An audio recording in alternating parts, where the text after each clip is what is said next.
What type of data represents information that can be measured and expressed numerically?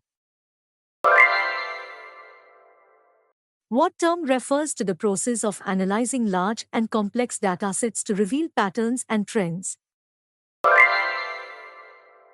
What term describes the process of organizing data into groups or categories? What method involves collecting data by sending out surveys or questionnaires? What type of variable represents data that can be ordered or ranked?